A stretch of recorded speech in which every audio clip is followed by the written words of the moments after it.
begun with a seismic shift in the global politics and policies. The US has pulled back from the Paris Agreement.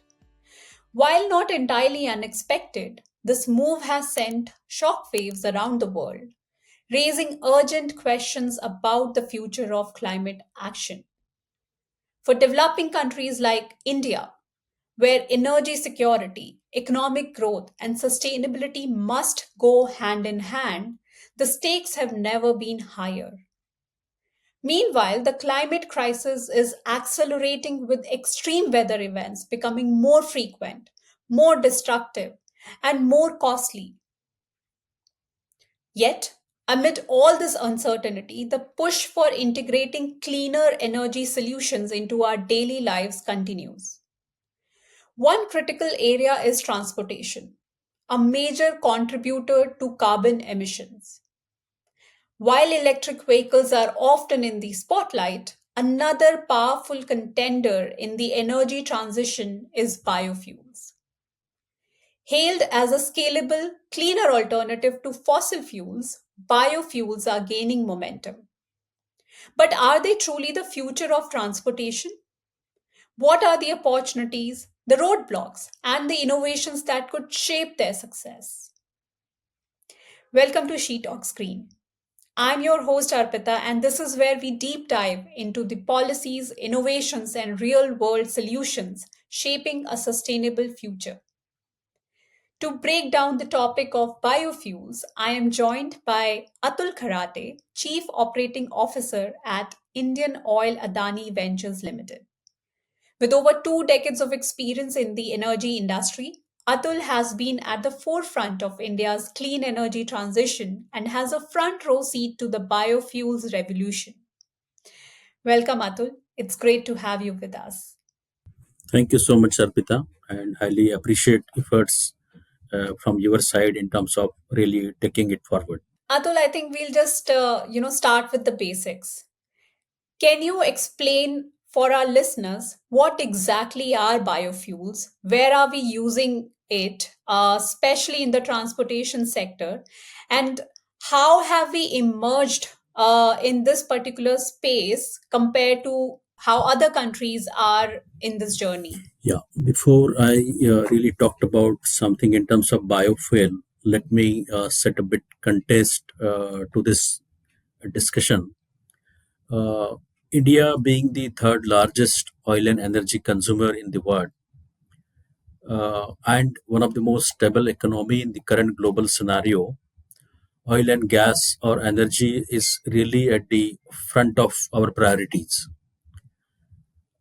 In that connect, when we talked about biofuel today and the energy transition is happening across the globe, we as a country has a very larger role to play. In next decade or so, we will be having a much larger presence in terms of the energy requirement for the developing country like India. When we talked about biofuels, how it different from the fossil fuels or the chemical fuels, uh, biofuels are basically integral part in terms of our planet. They are coming from the natural resources like agriculture, trees, plants, and in some cases from the other natural derivatives, including some raw material is available from animal waste, and some material is available from the industrial waste. So biofuel in the current scenario is combination of all those things. Transportation is one of the biggest contributors to carbon emissions, both in India and globally. And over the years, biofuels like ethanol, biodiesel, and advanced biofuels have begun to transform this sector, which also offers cleaner alternatives to fossil fuels. From your perspective, how significant has this transformation been so far? And how has India emerged compared to our global counterparts, particularly in adopting biofuels as a alternative in the transportation sector? Yeah, I think we as a country have started it about a decade back when we had our first biofuel policy for the country. And I must mention that from last couple of years, sizable numbers of efforts being put by Government of India with the involvement of various relevant ministries and department. And I can say that along with the oil marketing companies, the private sector is also playing a very vital role here. When we talked about this transition for us, one of the success story for our country is ethanol blending. So ethanol, we started our journey more than a decade or so. And if you just see the latest achievement in this regards, we have crossed average 15% of ethanol blending in the country. And I can see in next couple of years, we will be touching a milestone of 20% of ethanol blending. So that's adding a huge value not only to the Indian economy in terms of the import duty reduction, it's also adding value to the circular economy. It's also adding value to the agri economy. So this is one aspect. When we talked about other fuel like biodiesel, I must mention that in biodiesel we put a lot of efforts. However, we have a long way to go in biodiesel. A lot of R&D integration is required in terms of what type of process, what type of technology, how optimum we can invest in terms of technology which can support the industry have a higher production. Uh, Compressed biogas is one of the low hanging fruit I can see in current scenario. We as a country under the Satat scheme in 2018-19 targeted about 5,000 number of plants, say by 2030. And in the recent past, I think we have crossed about 100 number of plant. So here also India is having a huge potential to grow, and there is a lot of policy support I can see in these regards. And these all fuels like biodiesel, ethanol, and CBG is playing a very larger role in terms of the transportation alternatives. See, the automotive sector in the country is growing at the rate of 8 to 10%. And that's a huge incremental numbers of vehicle in the country, which required additional fuel. We also have to really see a balance between the growing economy and how can we really meet these requirements. Right. So these options are available in the market. So just to understand how easily it is accessible to everyone, uh, people who own different kind of vehicles, are these vehicles already compatible to switch to these alternative fuels? See, in terms of ethanol blending, there is no technical modification required. That's a compatible fuel, and largely people are using it. When we talked about, say, fuel like E100 or ethanol at 100% level, in those cases, I think the automobile companies have already taken it as an one of the advanced area for them.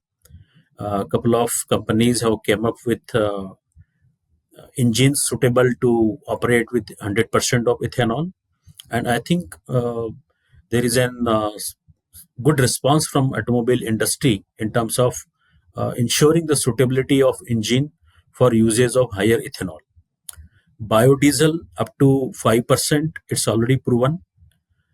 In case of compressed biogas is highly compatible fuel in terms of whatever user or vehicle is having an conversion kit available for natural gas or CNG.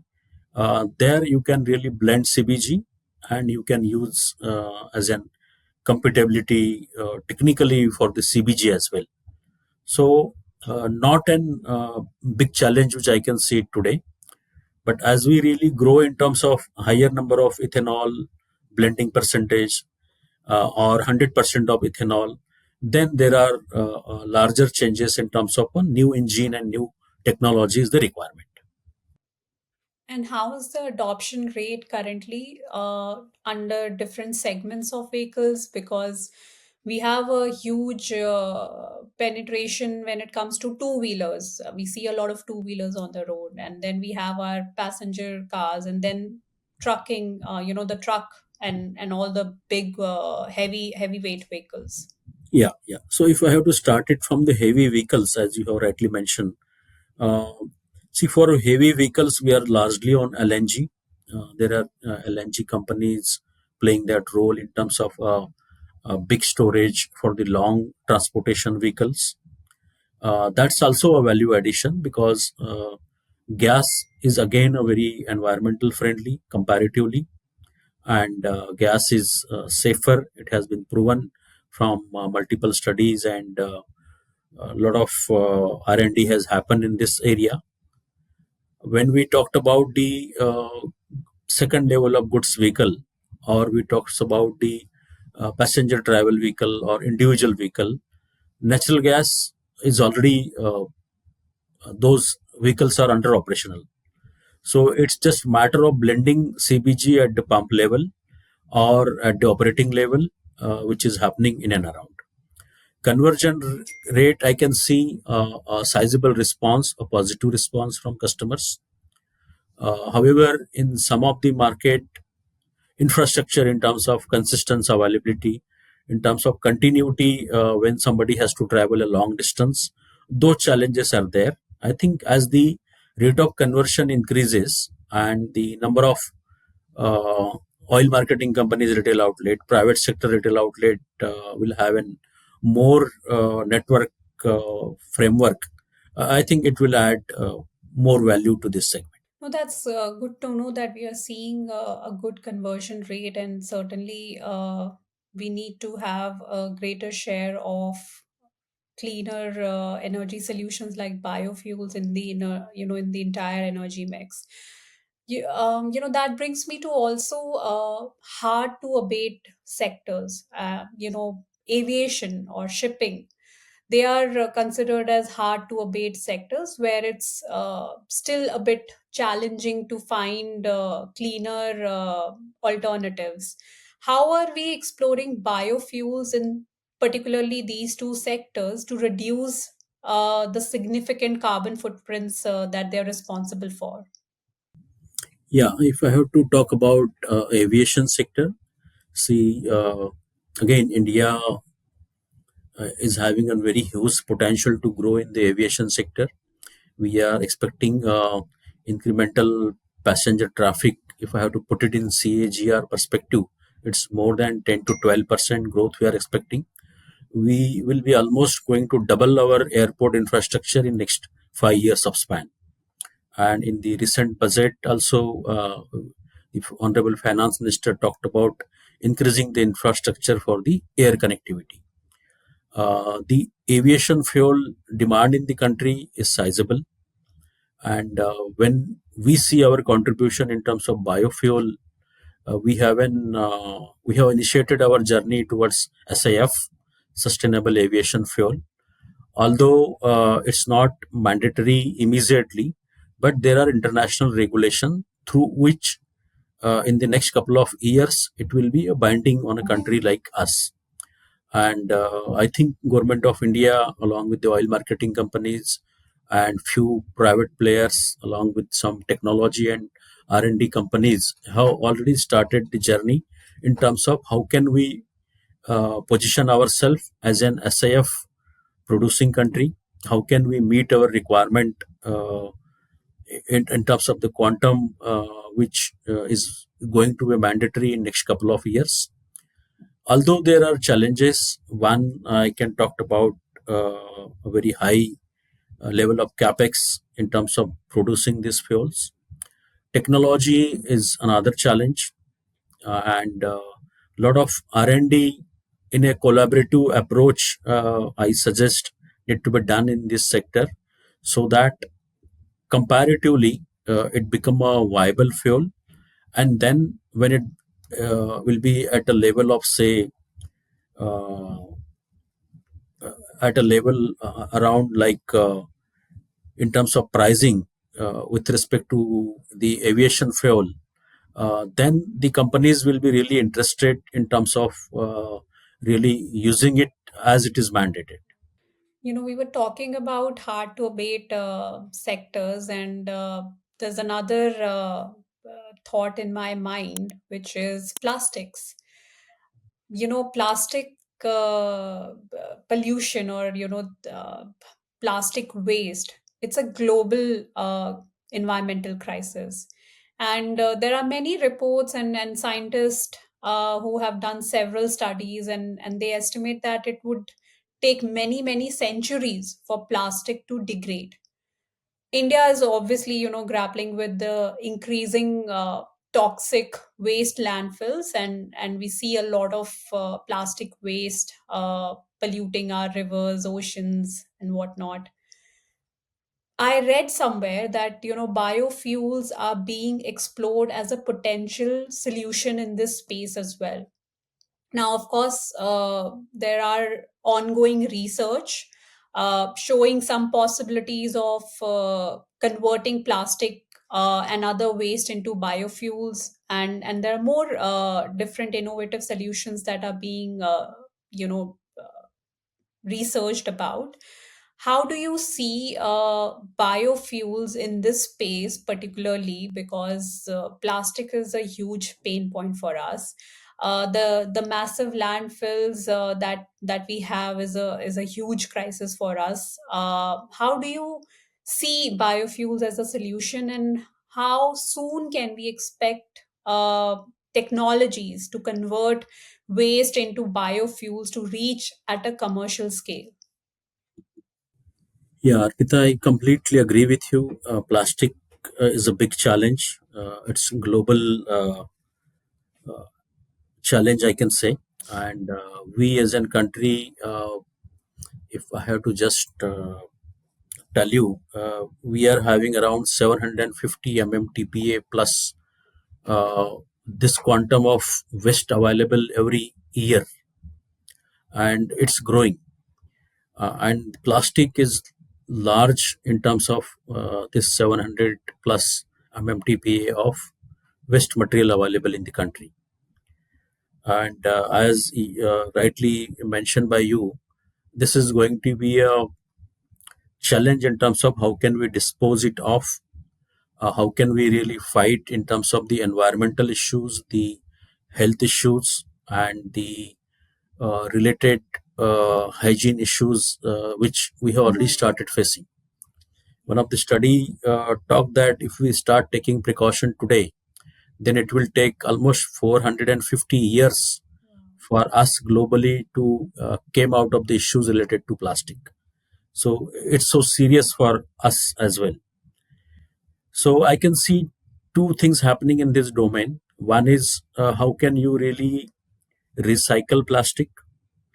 So I'm aware that all the oil marketing companies, through their various businesses, wherever they are using a plastic, they have been internally taken a target that 30% or more than 30% they will use a recycled plastic. So that's one great initiative in last couple of years I have seen. Then whatever plastic is available, that really you process it through some technology intervention, and then see how can you generate a fuel out of it. So that is again happening, but quite on smaller scale. This need to be scale it up so that we will really came out of it. The third thing in the domain, that how can we use plastic in such a way that it can be a more sustainable to the future generation, like the usage of plastic for the road construction, usage of plastic in say heavy construction activities, and then uh, basically ensuring that in future we are not using those similar grade of material which is hampering the environment, and really damaging it from the multiple areas. I mean, I hope we make some significant progress, especially for plastics and the huge landfills that we are seeing almost every Now, beyond reducing emissions, biofuels is also bringing substantial economic benefit, and particularly for the rural communities, the agri communities. When it comes to India, how do you see biofuels driving that economic growth, improving rural livelihoods, and creating opportunities for the agri sector? Because while certainly biofuels is a very good option for us to keep in the energy mix to reduce our dependence on imported oil and improve energy security, there are also challenges and feedstock availability issues that we encounter when it comes to biofuel production. So how do you see that? Yeah, I see it as a great opportunity for us as a country. As I have mentioned earlier, India being a progressive country, we need to see a great balance between the increasing need of the country in terms of the energy, in terms of infrastructure, in terms of rural development. How can we really optimize between the urbanization activities in the country? So these are all priorities to us. At the same time, uh, now if I have to just quote you example of 15% of ethanol blending, how it has helped us as a country. So this 15% has really resulted like more than a 1 lakh crore of saving in last decade or so. And this is how we have reduced our import financial investment as well. At the same time, it helps in creating a rural circular economy. Lot of farming and farmers related bodies are involved in this process. The rural youth is part of the supply chain management for all these products. They are having their own startup firms. They are having a tie-up with various multinational companies in terms of having importing the handling goods from the European and US market, and real employment generation activities are getting pushed because of these initiatives.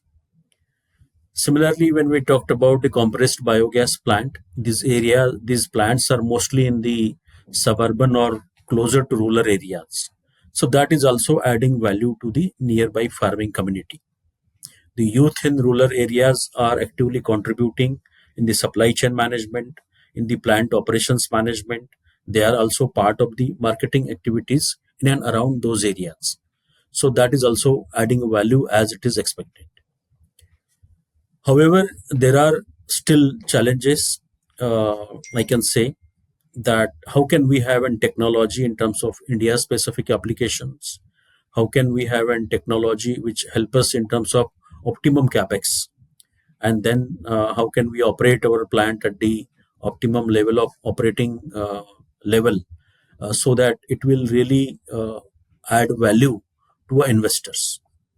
Whenever we talk about biofuels, and like you rightly said, that there are challenges, but the food versus fuel debate has been ongoing for quite some time, because we definitely cannot prioritize fuel over food because of our growing population. And there are many concerns that are raised with respect to land use or the environmental impact as well. So how is India putting its policies and strategies in place so that we can ensure that there's a steady, sustainable supply of feedstock, but it doesn't compromise our food production as well? Yeah, I think it's a very valid point. It's my personal views on this topic because I'm not an agri expert. But what I see a journey of these biofuels, if I have to quote some examples from the developed countries like Brazil or USA, their economy is largely dependent on this type of fuels today, and it's helping them quite sizably.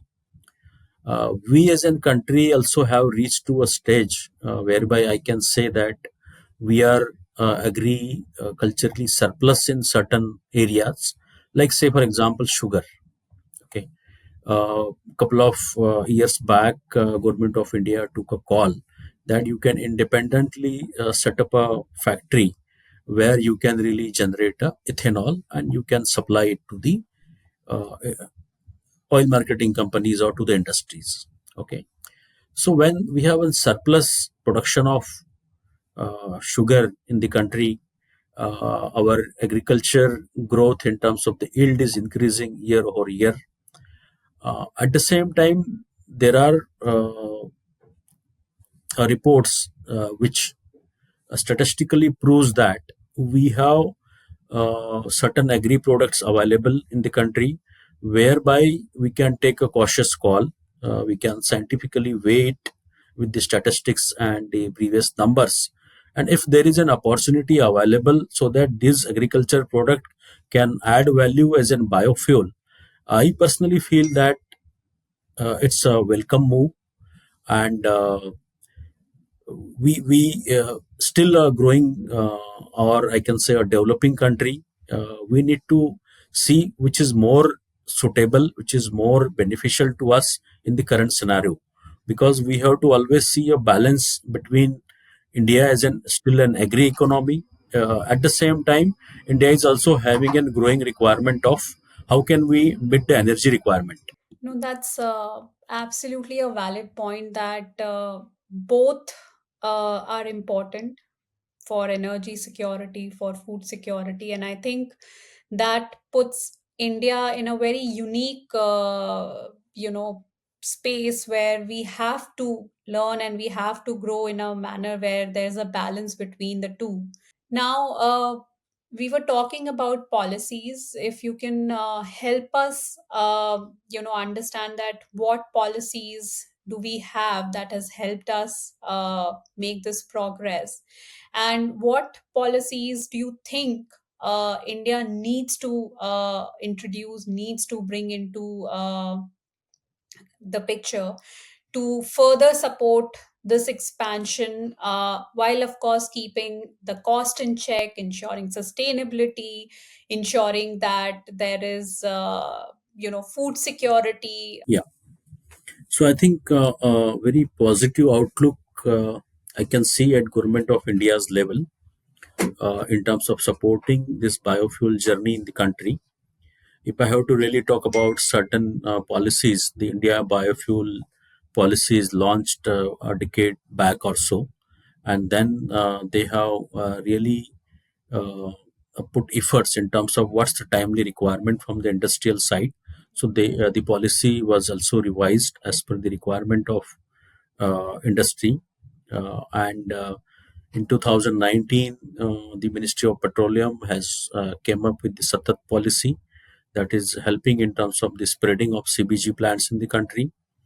When industry have raised basically the challenges related to consumption of the produced CBG from those plants, they also came up with the policy which help us in terms of blending of compressed biogas in the CGD network, city gas network, and that applicability will be there from April 2025.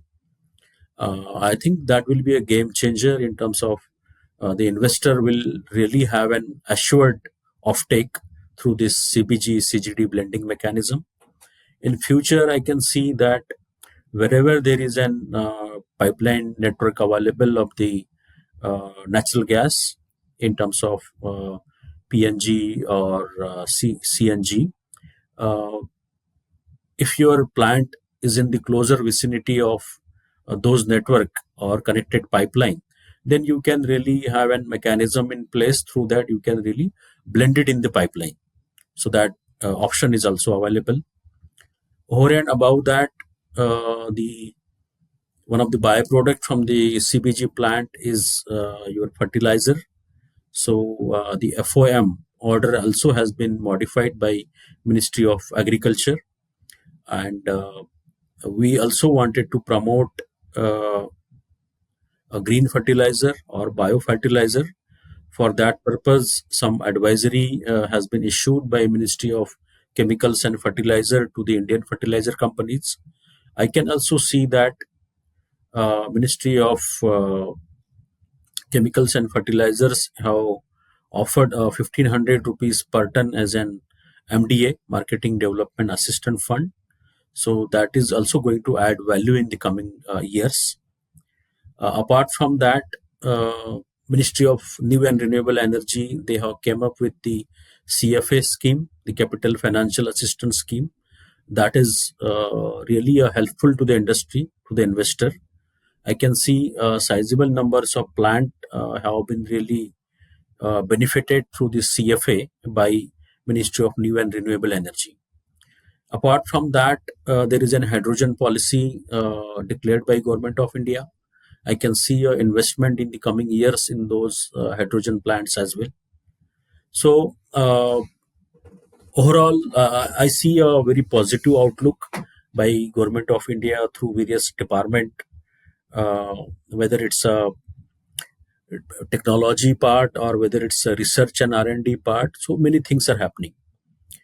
At the same time, I also wanted to mention here, Arpita, that still there is a scope that the collaboration in terms of the R&D activities need to be improved. Right. Uh, I'm sure we as a country need to have a very India-specific R&D requirement. So we really can have a technology partnering with the Europe or USA oriented companies, but we need to have an approach that we will be having partnering with them only for technology understanding.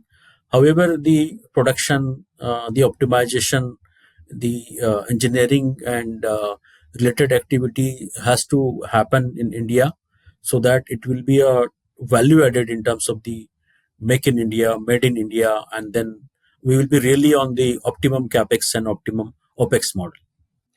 No, that's a very important point you have made, that we certainly need more investments in R&D to make progress across these sectors and to accelerate our energy transition.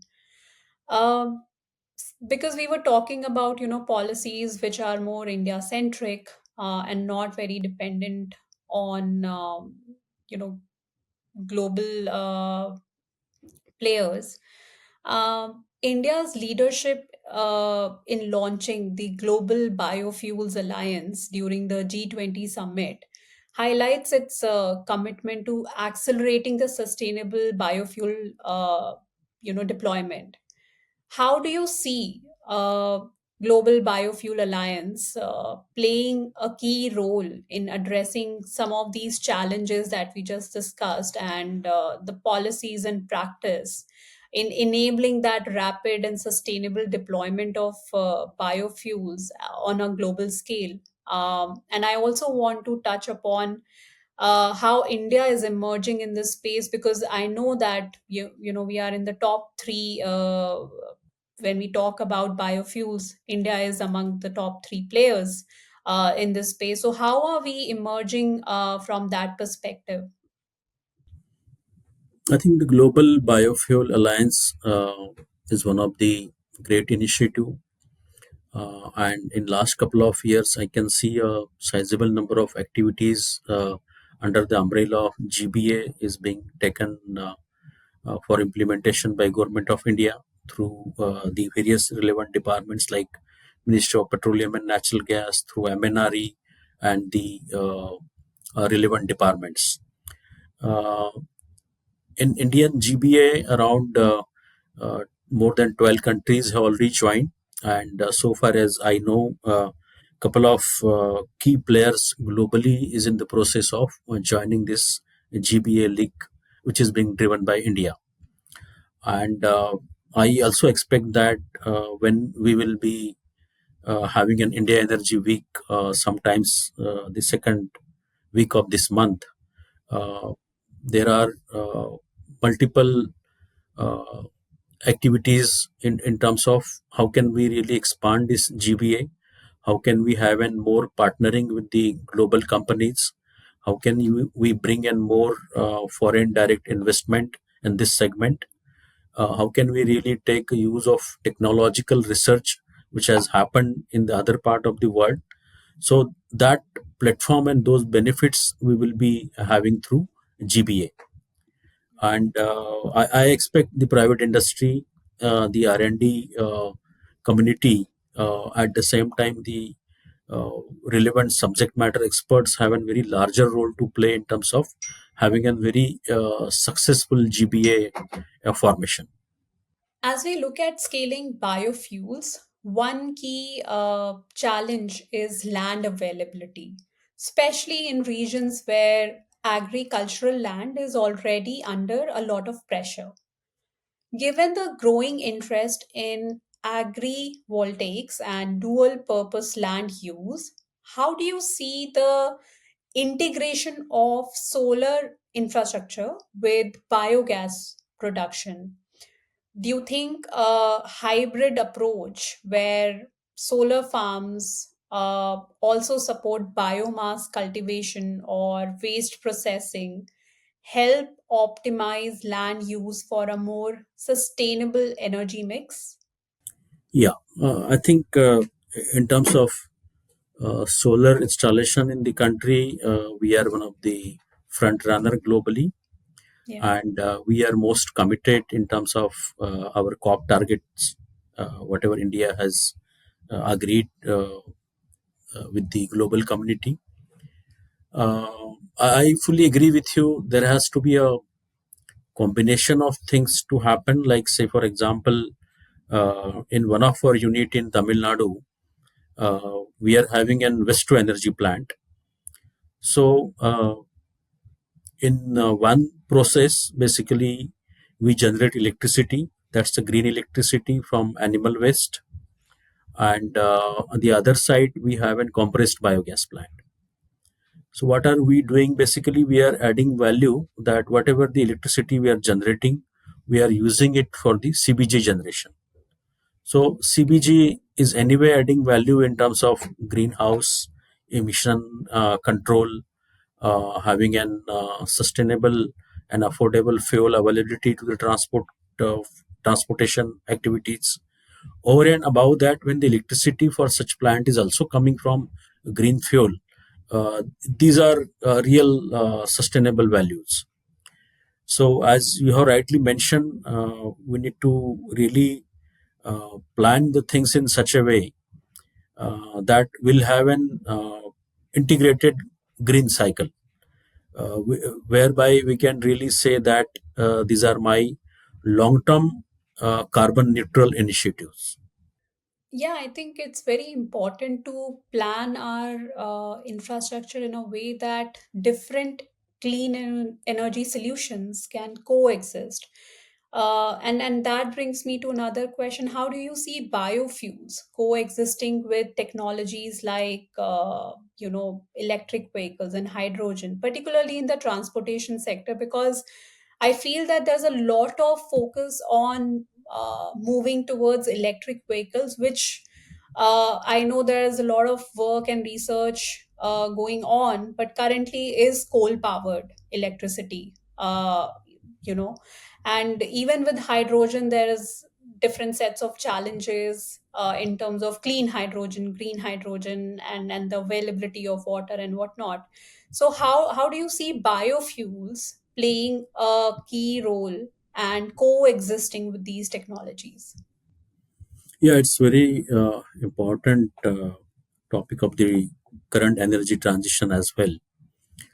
Uh, so, as I mentioned earlier, the Indian energy demand is huge and it's growing at very rapid speed.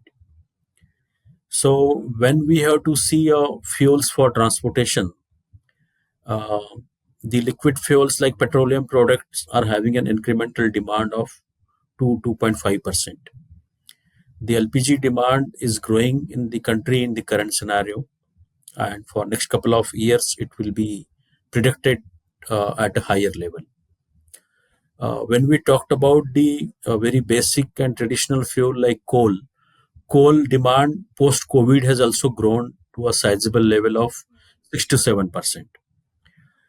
So what does it mean to us? It mean to us for a country like India, when we have to meet such a exponential demand, we have to continue the journey of both the combination in terms of the traditional fuels as well as having an technology partnering, innovation, and then gradually switching over to gaseous fuel, switching over to new energies like batteries, switching over to EVs.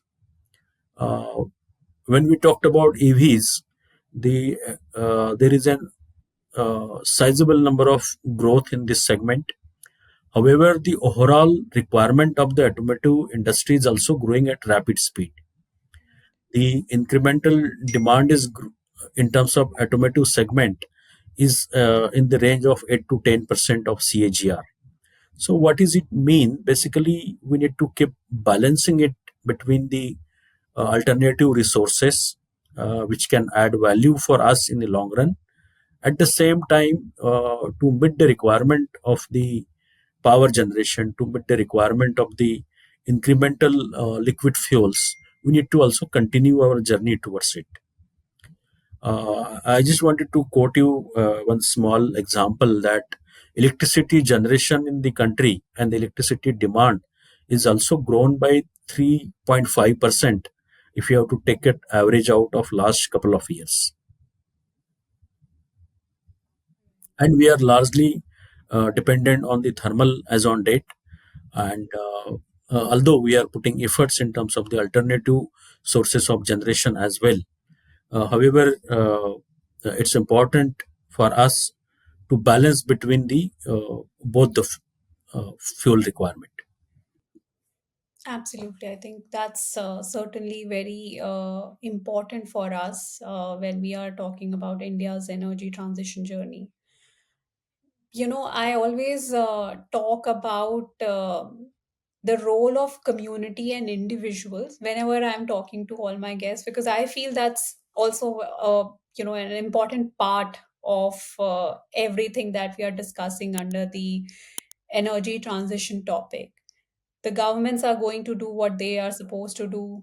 The corporate and other players are definitely doing their share of work, but we as an individual play a very integral role in moving towards cleaner energy solutions.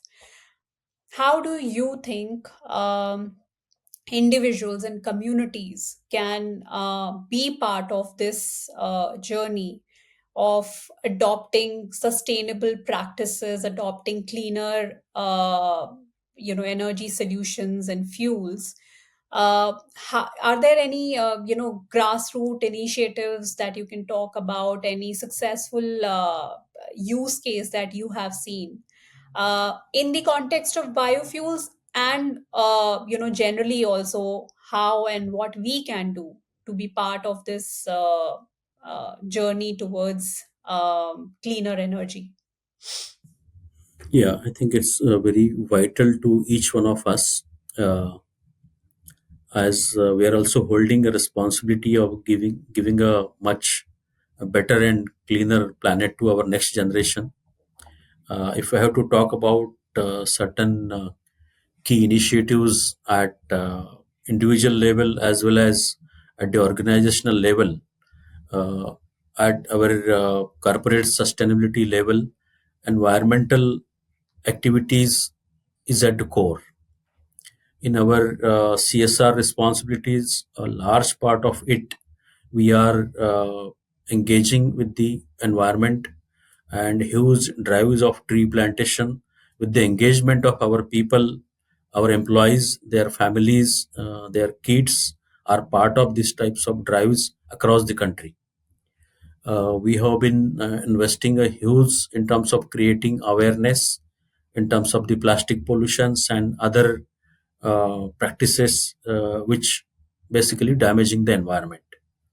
Our people at locations are part of the drives in schools and colleges, whereby we are creating this awareness in terms of how each one of us is responsible for protecting the environment.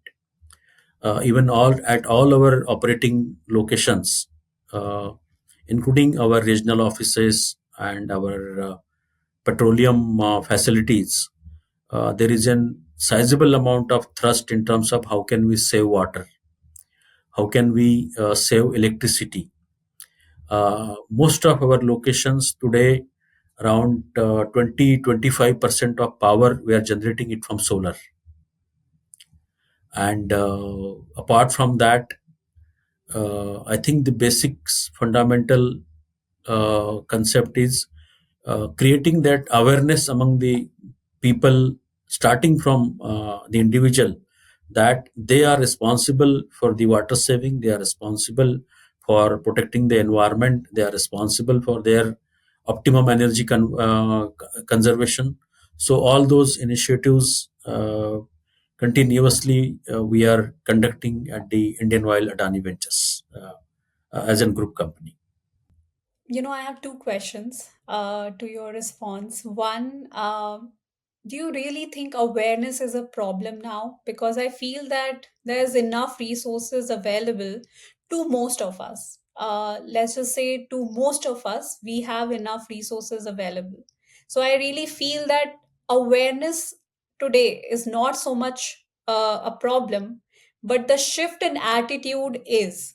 The shift in attitude is where we, I think, not just government, but I think corporates have a huge role to play, because it's not easy. It doesn't come naturally that I give up my convenience, I give up that sense of that, so what, and move towards sustainable practices, move towards options which probably in the shorter run will definitely cause some inconvenience, but it is important. It is important for us, it is important for our future generation. And the second is definitely what message you would give to the youth, because they are going to play the most critical role in transitioning to cleaner energy and paving the way for the future generations. What message you would leave them with, be it inculcating sustainable practices, or becoming part of conversations today, demanding, asking, the questions to authorities, whatever it is. Yeah, I must mention that there is a larger awareness among the today's generation, or the Gen Z, I can say. Even at the school level, when we interact with kids, they are quite attached to this subject.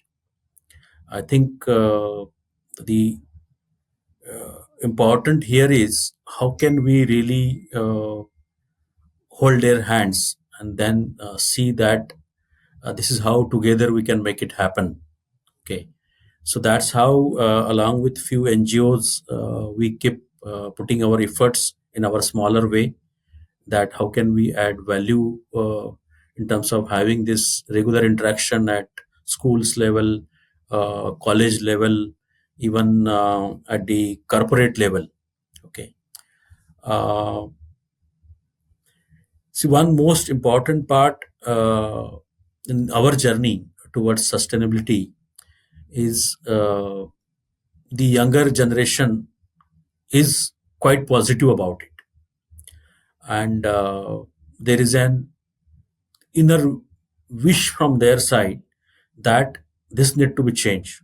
I think that's the positive approach that also help us in terms of driving it in more systematic way. We invest a lot of time in those activities, and I'm sure it's all collective responsibilities we all have to play. And then we need to also see that it's not just a carbon uh, or net zero. We need to really start our journey towards how can we basically carbon neutral, how can we carbon negative going forward. So we need to have a plan in place, whether it's our new infrastructure, new offices, or our urban infrastructure, or whatever infrastructure we as a country planning. There has to be always a thought in and around that. How can this infrastructure be carbon neutral? How can this infrastructure be carbon negative in the coming years? Right. And your message to the youth?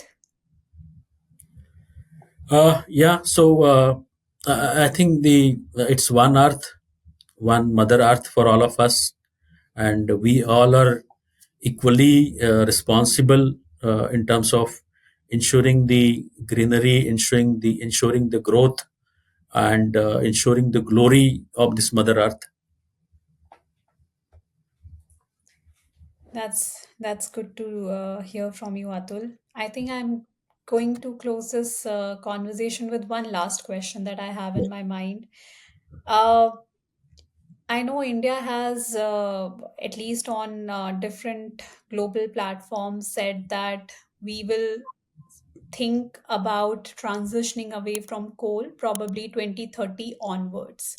Not before that, because we certainly understand that we are a developing nation. And like I said, we certainly cannot compromise our economic growth and energy security just because the world is pushing everyone to commit to these kind of goals.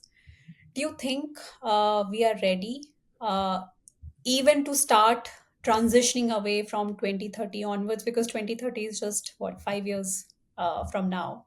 Do you think we are there, we are ready for that shift?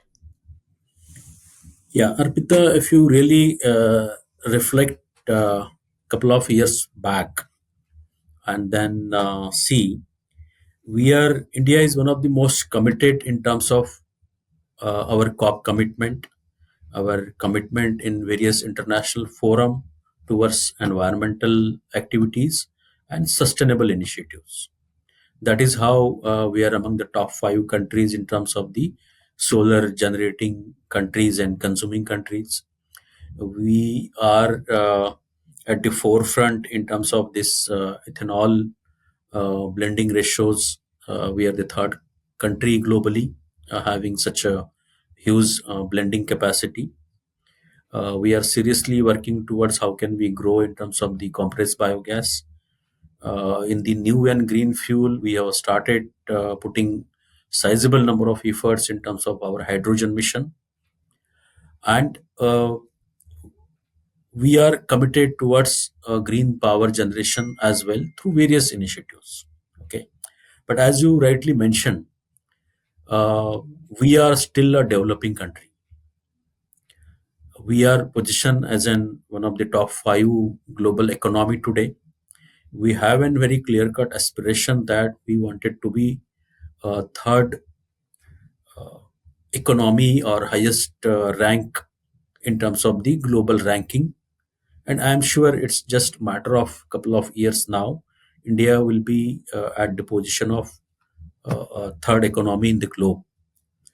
At the same time, we are also at the midst of this transition. So we need to see that fine balance between the energy availability for us, because today 85% of the crude we are importing. Our power generation is still 50% plus more on thermal, and we are net importer country in terms of energy or petroleum product. So it is going to be a huge transition for the country, but I can see that we are one of the most committed country, and the way government of India have taken initiatives in last decade or so, I can see that it will add value in the nearer time. I We may have to start a gradual reduction of journey in terms of the thermal presence, in terms of the related activities whereby we can really say that uh, stepwise I wanted to reduce my fossil fuel consumption. uh, that is how the first step was, how can we increase the consumption of gas in the energy pie at 15%. So all these initiatives are very well thought of, very well planned, and I'm sure we will play our vital role in the energy transition.